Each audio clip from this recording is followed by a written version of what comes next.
दोस्तों नमस्कार, ये है मार्गदर्शन फॉर सिविल सर्विसेज। मैं अनुराग चौधरी।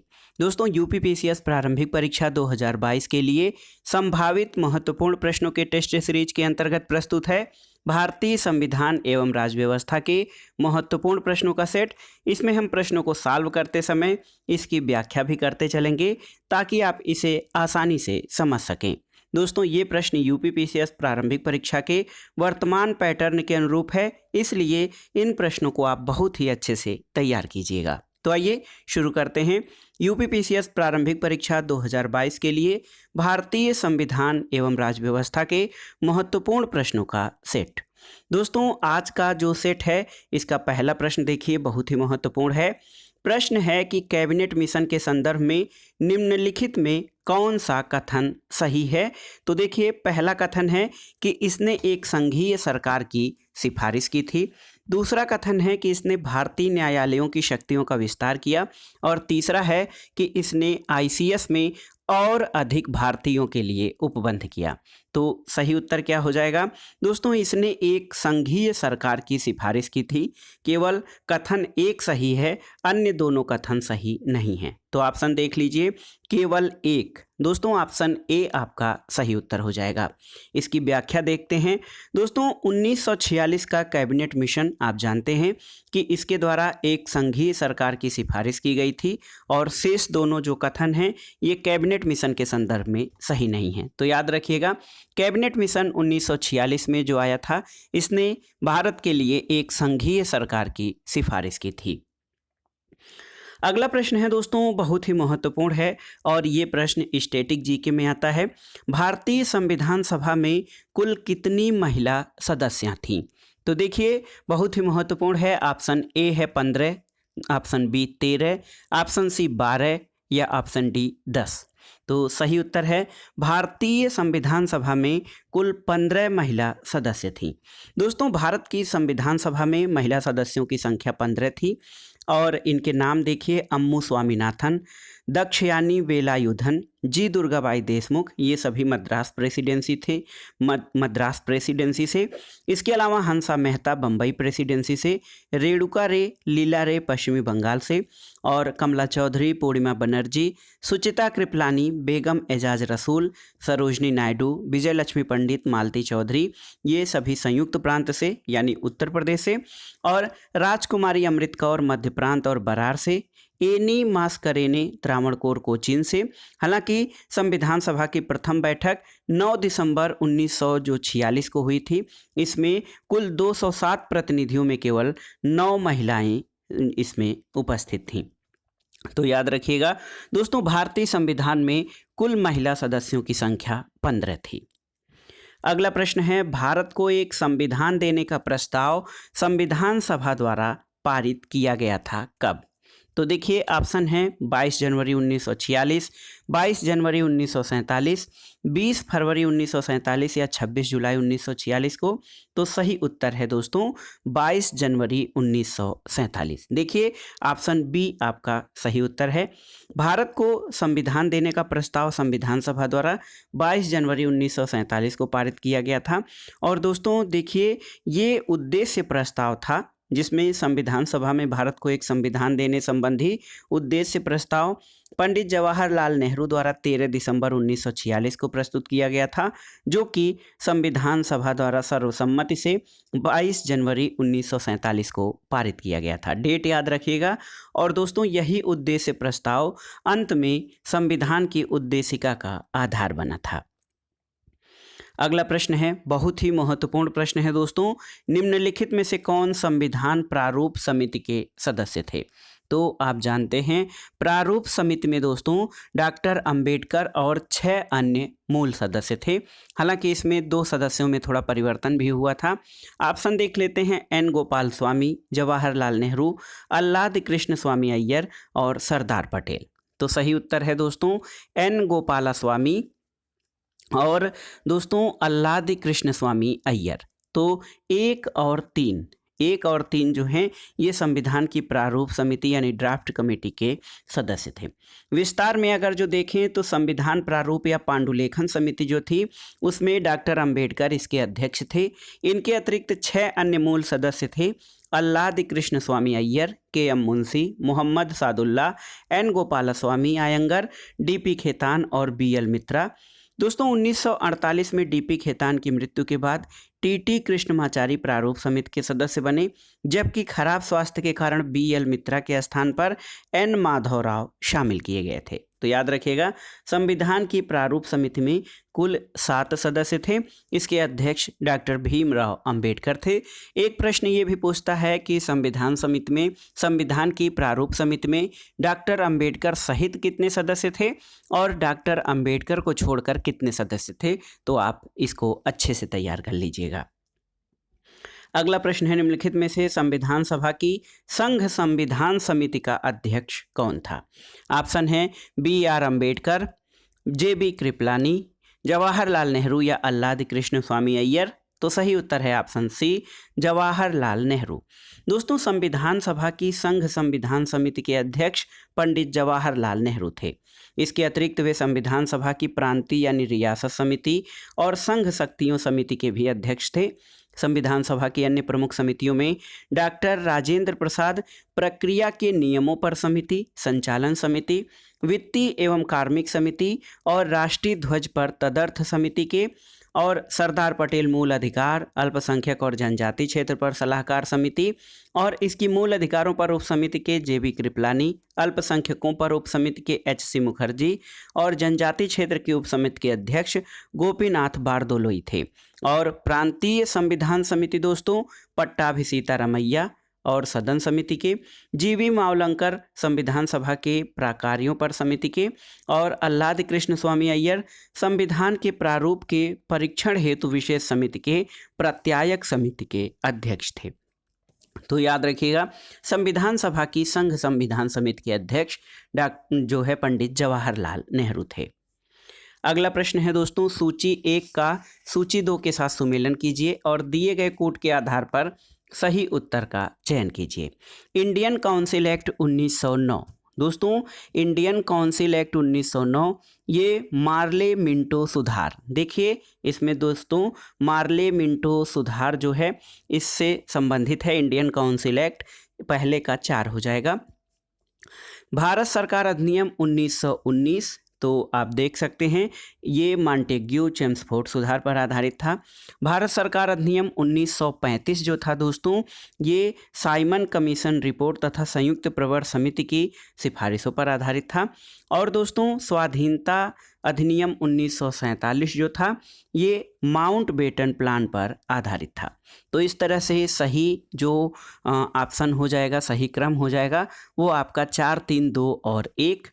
तो देख लीजिए 4, 3, 2 और 1 ऑप्शन बी सही सुमेलित है। दोस्तों देखिए Indian council act 1909 Morley Minto सुधार पर आधारित है। भारत सरकार अधिनियम 1919 मॉन्टेग्यू चेम्सफोर्ड सुधार पर आधारित है। भारत सरकार अधिनियम 1935 साइमन कमीशन रिपोर्ट पर और संयुक्त प्रवर समिति की सिफारिशों पर आधारित है। भारत स्वाधीनता अधिनियम 1947 माउंट बेटन प्लान पर आधारित है। तो आपका सही मिलान जो है जो किया गया है वो आपका ऑप्शन बी है। अगला प्रश्न है सूची 1 का सूची 2 से सुमेलन करिए। सूची 1 में भारत की उपनिवेशीय सरकार के अधिनियम को सूची 2 यानी प्रावधान के साथ सुमेलन कीजिए और सूचियों के नीचे दिए गए कोड के प्रयोग से सही उत्तर का चयन कीजिए। देखिए भारत की उपनिवेशीय जो अधिनियम थे और सरकार के अधिनियम में प्रावधान, तो आइए देख लेते हैं। देखिए दोस्तों चार्टर एक्ट 1813, तो चार्टर एक्ट 1813 जो है ये भारत में कंपनी का व्यापार एकाधिकार समाप्त किया गया था। इसके अलावा आप देखिए रेगुलेटिंग एक्ट 1773, तो इसके द्वारा कंपनी के निदेशकों को कंपनी के प्रबंध से संबंधित सभी पत्राचार और दस्तावेज ब्रिटिश सरकार को प्रस्तुत करना था। तो ये जो है दोस्तों बी का चौथा हो जाएगा। तीसरा है आपका देखिए एक्ट ऑफ 1858, तो एक्ट ऑफ 1858 यानी 1858 का जो अधिनियम था दोस्तों इसके द्वारा देखिए 1858 के अधिनियम द्वारा शासन का अधिकार ईस्ट इंडिया कंपनी से लेकर ब्रिटिश क्राउन को हस्तांतरित कर दिया गया था। इसके अलावा पिट्स इंडिया एक्ट 1784 के द्वारा क्या किया गया, इसके द्वारा दोस्तों भारत में ईस्ट इंडिया कंपनी के कार्यों को पूरी तरह विनियमित करने के लिए ब्रिटेन में एक बोर्ड ऑफ कंट्रोल स्थापित किया गया था, पिट्स इंडिया एक्ट 1784 के द्वारा। तो सही उत्तर देखिए ऑप्शन में हो जाएगा 2, 4, 3 और 1, ऑप्शन ए। दोस्तों चार्टर एक्ट 1813 के द्वारा भारत में कंपनी का व्यापारिक एकाधिकार समाप्त किया गया था। रेगुलेटिंग एक्ट 1773 के द्वारा कंपनी के जो डायरेक्टर्स थे उनको कंपनी के प्रबंध से संबंधित सभी पत्राचार और दस्तावेज ब्रिटिश सरकार को प्रस्तुत करने को कहा गया। 1858 के अधिनियम द्वारा सबसे जो महत्वपूर्ण बदलाव किया गया वो भारत पर शासन जो है अधिकार ईस्ट इंडिया कंपनी से लेकर ब्रिटिश क्राउन को दे दिया गया। और पिट्स इंडिया एक्ट 1784 के द्वारा भारत में ईस्ट इंडिया कंपनी के कार्यों को पूरी तरह विनियमित करने के लिए ब्रिटेन में एक कंट्रोल बोर्ड या नियंत्रण बोर्ड स्थापित किया गया था। अगले प्रश्न पर आते हैं दोस्तों। संविधान को 26 जनवरी के दिन लागू करने का निर्णय इसलिए किया गया था, इसका सबसे महत्वपूर्ण कारण क्या था? तो दोस्तों संविधान को 26 जनवरी के दिन इसलिए लागू किया गया था क्योंकि कांग्रेस ने इस तिथि को 1930 में स्वतंत्रता दिवस के रूप में मनाया था और ऑप्शन ए आपका सही उत्तर है। दोस्तों दिसंबर 1929 के लाहौर अधिवेशन में आप जानते हैं कि कांग्रेस द्वारा पूर्ण स्वराज की घोषणा की गई थी और इसकी अध्यक्षता पंडित जवाहरलाल नेहरू द्वारा की गई और 26 जनवरी को स्वतंत्रता दिवस के रूप में मनाए जाने का प्रस्ताव इसी जो है सम्मेलन में पारित किया गया था। और इस तिथि के संदर्भ में भारतीय संविधान को 26 जनवरी 1950 को पूर्णतः प्रभावी किया गया और इसी दिन को गणतंत्र दिवस का नाम दिया गया। उल्लेखनीय है कि संविधान सभा द्वारा संविधान को 26 नवंबर 1949 को अंगीकृत और अधिनियमित किए जाने के साथ ही इसके नागरिकता और कतिपय अस्थायी और संक्रमणकालीन उपबंध लागू हो गए थे, लेकिन संविधान पूर्ण रूप से 26 जनवरी 1950 को लागू किया गया था। तो 26 जनवरी के दिन लागू करने का निर्णय इसीलिए किया गया था क्योंकि ये दिन महत्वपूर्ण था और इसी दिन जो है 1929 के लाहौर अधिवेशन में कांग्रेस द्वारा 26 जनवरी को पूर्ण स्वाधीनता दिवस के रूप में मनाने का प्रस्ताव पारित किया गया था। अगला प्रश्न है दोस्तों, भारतीय संविधान में सन्निहित मूल अधिकारों की अवधारणा को किस देश के संविधान से ग्रहण किया गया है, आपको बताना है। ऑप्शन है फ्रांस, ब्रिटेन, संयुक्त राज्य अमेरिका या फिर रूस। तो सही उत्तर है दोस्तों संयुक्त राज्य अमेरिका से भारत के संविधान में फंडामेंटल राइट्स के प्रावधान को लिया गया है। देखिए भारतीय संविधान के भाग 3 में अनुच्छेद 12 से 35 तक मूल अधिकारों की अवधारणा ली गई है और इसे संयुक्त राज्य अमेरिका के संविधान से ग्रहण किया गया है। इसके अतिरिक्त दोस्तों भारतीय संविधान में जुडिशियल रिव्यू यानी न्यायिक पुनर्विलोकन की संकल्पना, सर्वोच्च न्यायालय की शक्तियाँ, उपराष्ट्रपति का पद, ये सभी अमेरिकी संविधान का प्रभाव है। अगला प्रश्न है दोस्तों, भारतीय संविधान में मौलिक कर्तव्यों का विचार कहाँ से लिया गया है? तो ये बहुत ही महत्वपूर्ण है। फंडामेंटल ड्यूटीज़ दोस्तों ये सोवियत संघ के संविधान से लिए गए हैं। ऑप्शन सी आपका सही उत्तर है। और दोस्तों संविधान में, हमारे मूल संविधान में मौलिक कर्तव्यों की व्यवस्था नहीं थी। 42वें संविधान संशोधन 1976 के द्वारा दोस्तों संविधान के भाग 4A या 4क के तहत अनुच्छेद 51 क जोड़कर मूल कर्तव्यों को शामिल किया गया था और इसकी संकल्पना तत्कालीन सोवियत संघ यानी USSR के संविधान से लिया गया है। आपको बताना है दोस्तों, आपके लिए एक प्रश्न है कि वर्तमान में मूल कर्तव्यों की संख्या कितनी है और सबसे लेटेस्ट मूल कर्तव्य जो संविधान में जोड़ा गया वो किस संविधान संशोधन के द्वारा जोड़ा गया है। तो ये प्रश्न है, आपको कमेंट बॉक्स में इसका उत्तर देना है। अगला प्रश्न है दोस्तों, राज्यसभा के गठन में प्रतिभा, अनुभव और सेवा को प्रतिनिधित्व देने के भारतीय संविधान निर्माता किस उदाहरण से प्रभावित हुए थे? तो ऑप्शन है आयरिश गणतंत्र, कनाडा, संयुक्त राज्य अमेरिका या ऑस्ट्रेलिया। तो सही उत्तर ऑप्शन ए आयरिश गणतंत्र यानी आयरलैंड के संविधान से। दोस्तों भारतीय संविधान के अनुच्छेद 80(1) क और 83 के तहत राष्ट्रपति राज्यसभा में साहित्य, विज्ञान, कला और समाज सेवा से संबंध रखने वाले, विशेष ज्ञान और व्यवहारिक अनुभव रखने वाले 12 सदस्यों को नाम निर्देशित करते हैं और ये प्रावधान भारतीय संविधान में आयरिश गणतंत्र के संविधान से प्रेरित है। तो याद रखिएगा दोस्तों, भारतीय संविधान में जो विशिष्ट प्रतिभा, अनुभव और सेवा को प्रतिनिधित्व देने का विचार ये आयरिश संविधान यानी आयरलैंड के संविधान से लिया गया है। अगला प्रश्न है दोस्तों, सूची 1 का सूची 2 से सुमेलन करना है। तो आइए, सही सुमेलन कैसे हो सकता है, आइए इसको करते हैं। देखिए, मूल अधिकार तो आप जानते हैं संयुक्त राज्य अमेरिका के संविधान से लिए गए हैं मूल अधिकार। शासन की संसदीय प्रणाली ये यूनाइटेड किंगडम यानी ब्रिटेन के संविधान से ली गई है। आपात उपबंध की व्यवस्था जर्मनी के संविधान से ली गई है दोस्तों, और राज्य के नीति निर्देशक तत्व ये आयरलैंड के संविधान से लिए गए हैं। 2, 1, 4 और 3 ये आपका सही सुमेलन हो जाएगा। 2, 1, 4, 3 ऑप्शन सी हो जाएगा। दोस्तों, भारतीय संविधान में मूल अधिकार संयुक्त राज्य अमेरिका से, संसदीय शासन प्रणाली ब्रिटेन से, आपात उपबंध जर्मनी के 1919 के बीमर संविधान से और राज्य के नीति निर्देशक तत्व आयरलैंड के संविधान से ग्रहण किए गए हैं। अगला प्रश्न महत्वपूर्ण है, कथन कारण से संबंधित है। कथन है दोस्तों, भारतीय संविधान अर्धसंघात्मक है। देखिए, भारतीय संविधान अर्धसंघात्मक, कारण है कि भारतीय संविधान न तो संघात्मक है और न ही एकात्मक। तो देखिए, बहुत ही महत्वपूर्ण प्रश्न है, ये आपके समझने के लिए भी है कि इसमें कौन सा जो है उत्तर आपका सही होगा।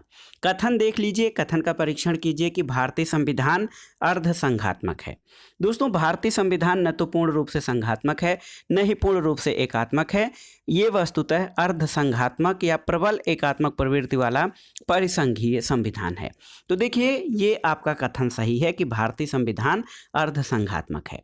कारण है कि भारतीय संविधान न तो संघात्मक है और न ही एकात्मक। तो दोस्तों, कथन भी सही है, कारण भी सही है और कारण कथन की सही व्याख्या भी कर रहा है, इसलिए आपका उत्तर ए हो जाएगा। ए और आर दोनों सही हैं और आर ए की सही व्याख्या करता है। तो इसको थोड़ा सा व्याख्या में देख लेते हैं। भारतीय संविधान न तो पूर्ण रूप से संघात्मक है न पूर्ण रूप से एकात्मक है, वस्तुतः ये अर्धसंघात्मक या प्रबल एकात्मक प्रवृत्ति वाला परिसंघीय संविधान है। ये संरचना में परिसंघीय लेकिन भावना में एकात्मक, सामान्य परिस्थिति में परिसंघीय किंतु आपात स्थिति में एकात्मक स्वरूप वाला है। ए और आर दोनों सही हैं और आर ए की सही व्याख्या करता है। महत्वपूर्ण तथ्य दोस्तों, केसी वियर ने भारतीय संविधान को अर्धसंघात्मक कहा है। अगला प्रश्न है दोस्तों, भारत में राजनीतिक व्यवस्था के मूलभूत लक्षण क्या हैं? यह एक लोकतंत्रात्मक गणतंत्र है, सही है।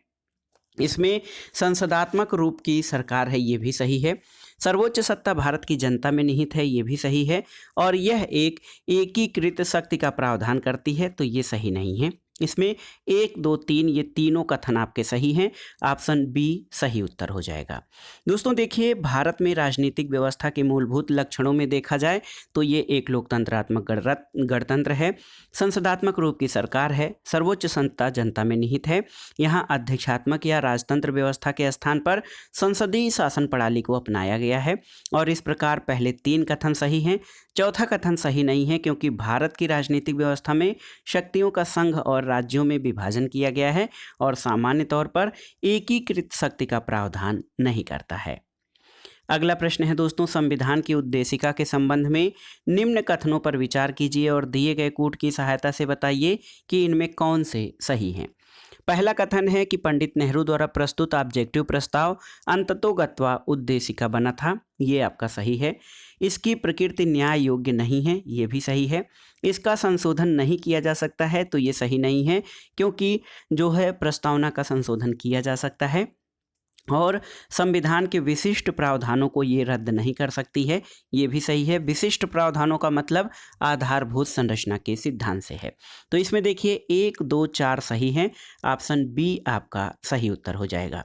व्याख्या अगर जो हम देखें तो समझ सकते हैं दोस्तों, संविधान की प्रस्तावना या उद्देशिका में संशोधन किया जा सकता है और 42वें संशोधन अधिनियम 1976 द्वारा इसमें संशोधन भी किए गए हैं। तो इस तरह से कथन 3 सही नहीं है।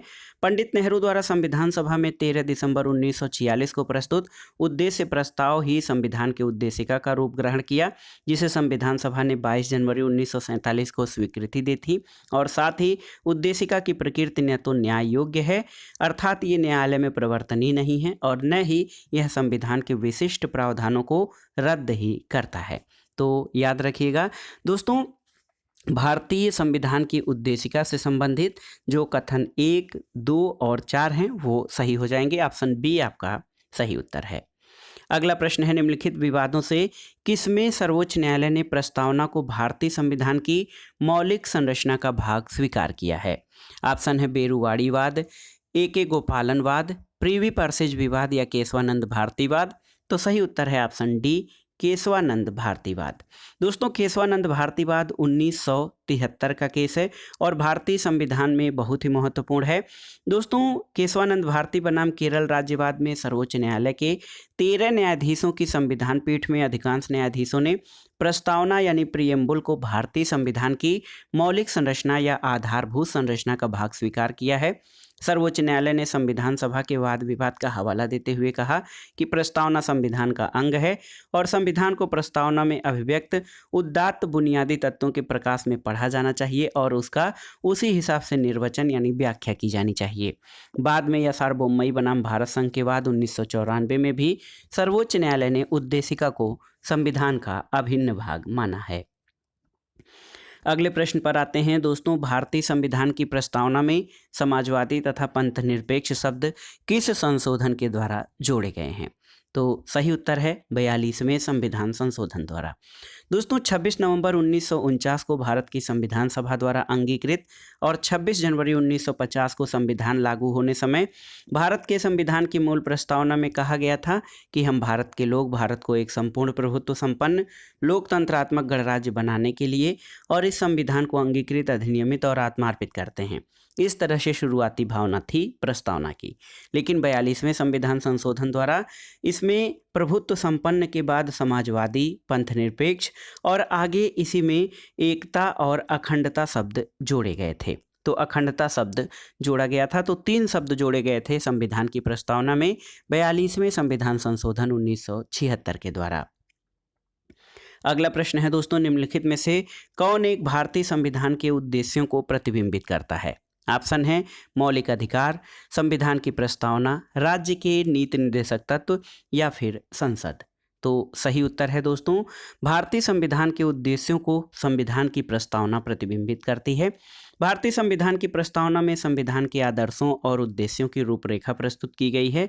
इसमें भारत और उसके नागरिकों के लिए अभिष्ट लक्ष्यों और उद्देश्यों की प्राप्ति के लिए मूलभूत मूल्यों और दर्शन का समावेश है।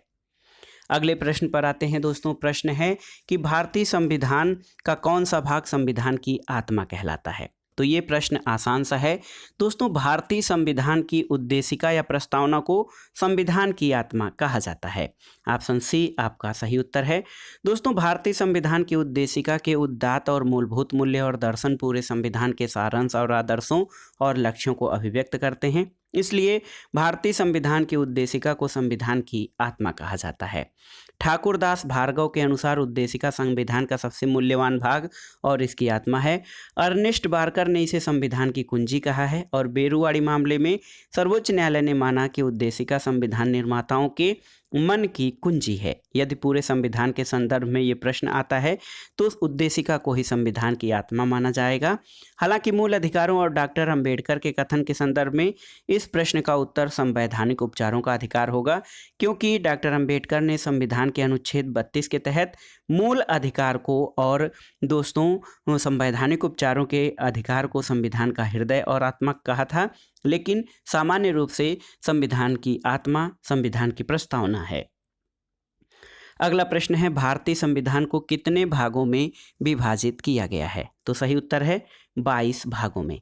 दोस्तों भारतीय संविधान को मूल रूप से 22 भाग में विभाजित किया गया है। 7वें संविधान संशोधन अधिनियम 1956 से भाग 7 पहली अनुसूची के भाग ख के राज्य के एकमात्र अनुच्छेद 238 को निरसित किया गया, जबकि 42वें संविधान संशोधन अधिनियम 1976 से संविधान में नए भाग 4 क यानी मूल कर्तव्य, भाग 14 क अधिकरण, 74वें संविधान संशोधन अधिनियम 1992 से भाग 9 क नगरपालिका, 97वें संविधान संशोधन 2011 से भाग 9 ख सहकारी समितियां जोड़ा गया है।